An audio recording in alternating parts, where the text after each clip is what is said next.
안녕하세요. 중국 직구 사인마스터 직사마입니다.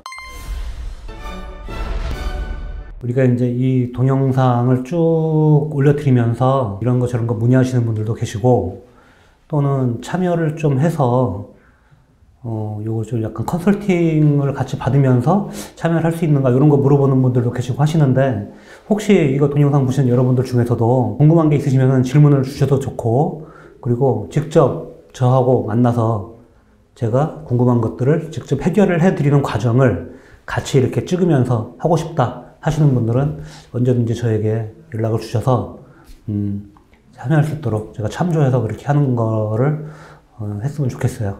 자, 그래서 이제 그렇게 또 질문을 주신 분들이 계시는데, 역시 이제 직구 구매 대행을 하다 보면 궁금한 것 중에 하나가 배송에 관련된 부분에 대해서 굉장히 궁금하게 생각을 하세요. 용어들도 좀 낯설고, 그리고 배송은 또 어떻게 이루어지는지 그 과정에 대해서도 궁금해 하시고, 또 어떤 업체들을 우리가 선택을 하고 활용을 해야 되는지 이런 부분들에 대해서도 좀 궁금하게 생각을 하세요. 이게 이제 저도 이제 동영상들을 유튜브나 뭐 다른 데 이렇게 보면 사실 우리가 흔히 말하는 업자들 입장에서 올려주신 글들은 굉장히 많아요. 업자들이 뭐냐면 배대지를 운영하시는 분들, 또는 물류회사를 운영하시는 분들, 또는 직접 물류회사는 운영하지 않더라도 그런 물류회사들하고 조인을 맺어서 연결이 되어서 같이 협업을 하는 형태인 분들이 올려주시는 분들이 많은데, 그런 경우 같은 경우는 뭐 장단점들이 있지만 꼭 그 물류를 선택해서 사용을 할 수밖에 없는 어떤 형태로 이렇게 말씀들을 해주시거든요. 그래서 뭐 유명 유튜버 또는 유명 어떤 뭐 이렇게 이제 동영상을 올리시는 분들, 또 일부 어떤 분들은 제가 어떤 이런 뭐 배대지를 사용했더니 좋다더라, 어떤 배대지를 사용하는 방법은 이렇습니다, 이런 동영상들이 꽤 올라와 있어요. 근데 이런 거는 단편적인 어떤 그런 부분이니까 그런 것도 참조를 하시고, 저는 아주 기본적인 베이직한 제가 어떤 물류회사를 써라 이 말씀은 절대 안 드립니다. 그건 각각의 성향들이 있고, 또는 뭐 서로 잘 맞는 그런 부분들도 있고, 혹시 또 문제가 또 발생되면 그거에 대한 책임을 좀 안 지고 싶은 그런 부분도 있고 하기 때문에 그렇게 하지는 않고, 어떤 형태의 배대지들이 좋은지, 배대지의 어떤 개념은 뭔지, 그리고 어떤 식으로 활용을 하는 게 좋은 건지 이런 것에 대해서 한번 쭉 정리를 해드릴까 해요. 배대지나 이런 물류 이런 거를 이제 깊이 있게 들어가기 전에 기본적으로 운송, 우리가 흔히 말하는 국제운송이에요. 국제운송, 국제물류에 대한 정의를 잠깐 말씀을 드리면, 결국 그거죠. 국제 간 물적, 어떤 이 물적 유통을 줄인 말로 결국은 우리가 유통이란 말이 여기 들어가죠. 그죠? 유통. 흐른다는 거예요, 뭔가가. 그러니까 국제 간에 물건들이 왔다 갔다 하는, 어려운 말로 하면은 국제 간 물적 유통을 줄임말 이렇게 하는데, 결국은 나라와 나라 사이에 물건들이 왔다 갔다 하는 그런 거를 통틀어서 국제 운송, 우리가 국제 물류 이런 거라고 말을 해요. 그러면 상품만 이게 해당되느냐?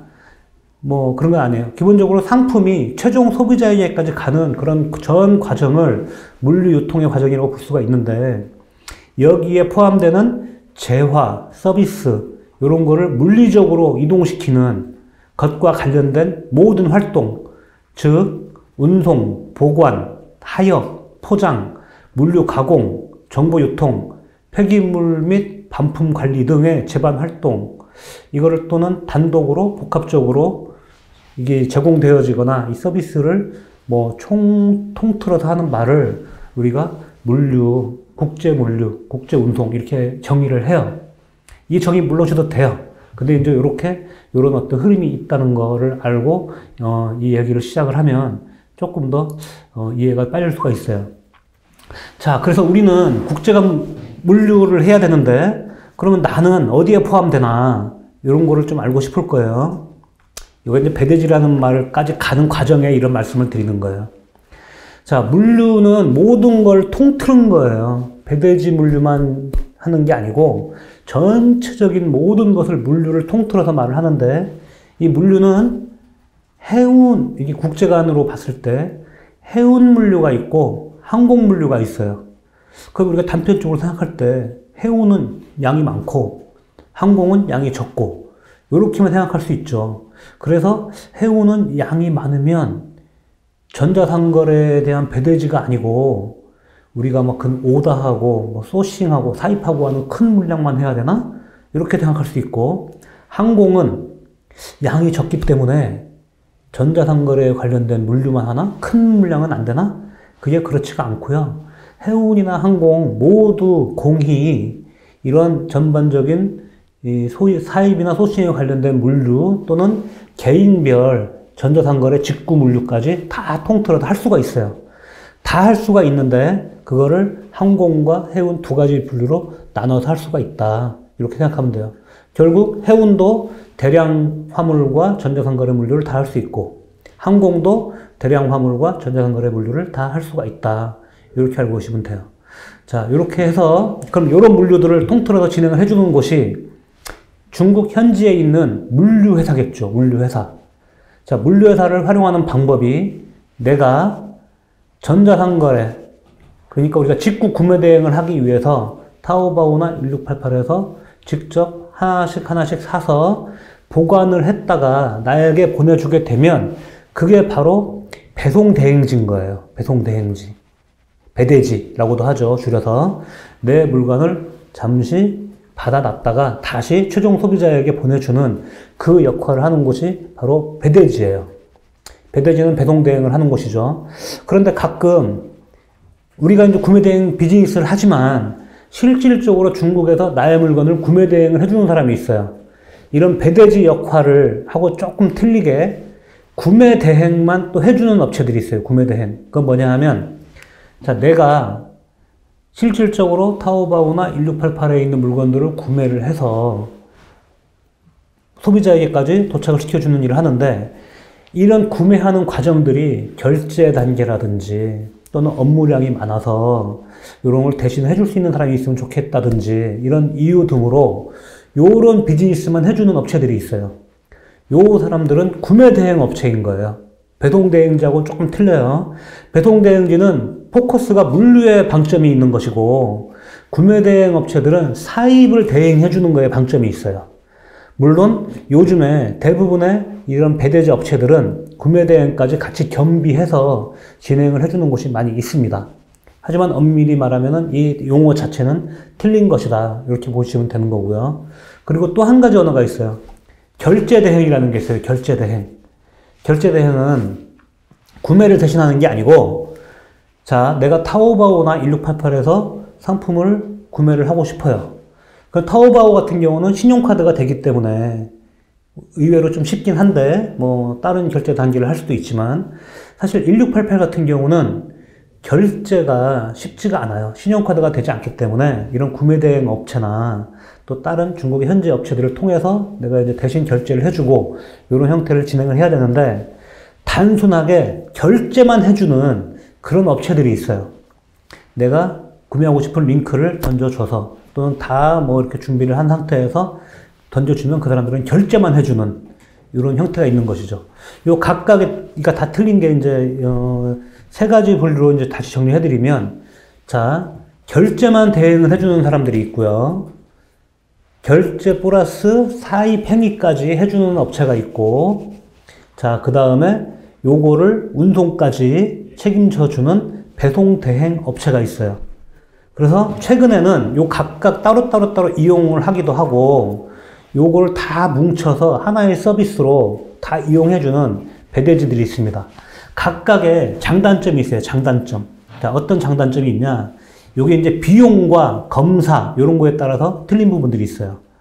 그래서 순수하게 물류회사만 하시는 분들은 이거를 무슨 구매 대행 이런 걸 의뢰를 하냐. 당신이 직접 사서 나의 물류에 도착을 시켜주면 내가 바로 한국으로 보내줄게. 비용이 좀 싸겠죠. 내가 구매를 하니까.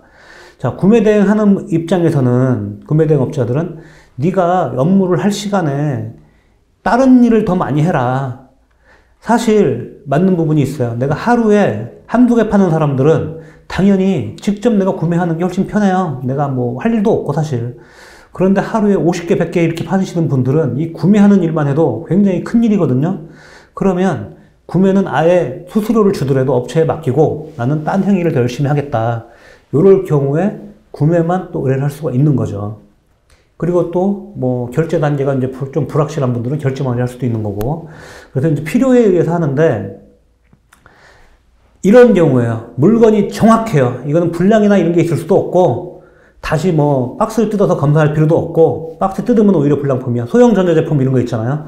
박스 뜯는 순간 이거는 다시 반품이 안 되고 뭐 이런 것들도 있어요. 그런 것 같은 경우에 굳이 이런 결제 대행이나 구매 대행 업체를 통하면 비용을 더 줘야 되는 상황이잖아요. 일반적으로 한 10% 정도, 8%에서 10% 정도의 비용을 받습니다. 더 비싼 데는 이용하지 마세요. 8% 정도에서 10% 정도면 충분히 이용할 수 있는 업체들이 많이 있거든요. 기준 가격이에요. 조금 더 싸고 비싼 곳은 있지만 서비스의 질이 문제인 거지 8%, 10% 정도는 거의 비슷하다 이렇게 보시면 돼요.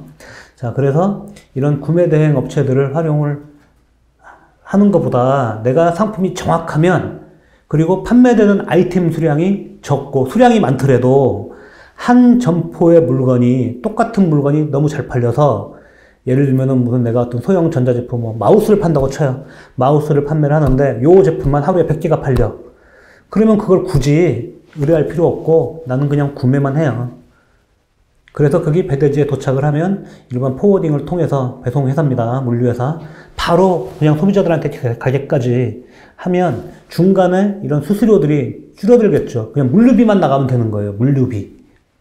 그렇죠. 그냥 물류비만 나가면 뭐 되는 거죠. 이 배송대행지들이 통상적으로 받는 물류비는 항공이나 해운이나 이런 거에 따라 가격이 편차가 좀 있겠지만 지역에 통상적으로 이 기준 가격이 6,000원 정도 해요. 1kg 정도에. 그래서 조금 더 싸고 비싸고 이렇게 할 수 있는데, 할 텐데 뭐 기본적으로 6,000원 정도 한다. 조금 뒤에 이제 다시 한번 말씀을 드릴 텐데, 지금은 이 용어에 대한 말씀을 드리고 있잖아요. 그래서 사용을 할 때 내가 정확한 물건, 굳이 검사 같은 게 필요 없는 물건은 직접 비용을 줄이기 위해서 직접 구매를 해서 이런 배대지에 도착을 시켜줘서 배대지에서 바로 소비자에게까지 도착시켜주는 이런 형태로 진행을 하면 된다 이렇게 보고요. 이런 제품 말고 사실 검사 같은 게 필요한 아이템들 있잖아요. 검사. 뭐 의류라든지 아니면 다른 어떤 제품이라도 검사가 필요한 제품들은 반대로 배대지에 의뢰를 하는데, 내가 사용하는 배대지에 구매 대행을 같이 의뢰를 하는 게 좋아요. 그렇게 하는 게 구매 대행 따로, 배대지 따로 이렇게 하는 것보다 같이 의뢰하는 게 수수료도 적게 먹힐 수 있고 같이 일이 진행이기 때문에 좀 편리하게 책임성도 있게끔 일을 진행시킬 수가 있어요. 그래서 내가 사용하는 배대지에 구매 대행을 의뢰를 해서 그 사람들이 구매를 하게 하고 오는 물건도 본인들이 샀기 때문에 받고 이런 어떤 문제가 생기는 것도 확실히 파악이 되겠죠. 그런 거를 본인들이 파악을 하고 상품 검수까지 해서 보낼 수 있게 하는 요런 아이템들은 구매 대행까지 배대지 의뢰를 해야 된다. 다시 정리를 해드리면, 자, 배대지에 대한 어원은 배송 대행지예요. 내가 구매한 물건이 이 물류회사에 도착이 돼서 다시 나의 최종 소비자에게까지 배송 대행을 해주는 그 업이 배대지입니다. 배대지에서 해줄 수 있는 일은 단순하게 내가 구매한 물건이 도착이 되면 소비자에게까지 도착이 시켜주는 그런 형태가 될 수도 있고, 내가 이 배대지에 구매 대행까지 의뢰할 수도 있어요. 그래서 내가 판매한 상품들에 대한 내가 구매하고자 하는 상품을 이 배대지에게 정보를 주고 배대지들이 직접 구매를 해서 받은 뒤에 소비자에게까지 다시 도착을 시켜주는 요 형태를 진행을 하는데, 왜 이거를 권장을 하느냐?